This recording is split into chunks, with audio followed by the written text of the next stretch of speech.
Ammonia অর্থাৎ ammonia যৌগতে। In ammonia nitrogen এবং hydrogen are present in the ratio dash by mass. মানে in ammonia মানে ammonia যৌগতে নাইট্রোজেন এবং নাইট্রোজেন উপস্থিত থাকে তাদের ওজনের অনুপাত কত, বাই মাস অর্থাৎ ওজনের রেশিও মানে অনুপাত কত। এবার অ্যামোনিয়ার সংকেত কি?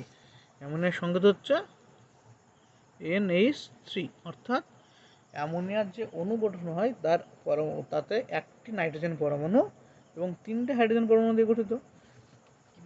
অ্যামোনিয়া একটি নাইট্রোজেন পরমাণু এবং 3টে হাইড্রোজেন পরমাণু দিয়ে গঠিত। তবে এদের রেশিও কেমন, মাসের রেশিও কত হবে?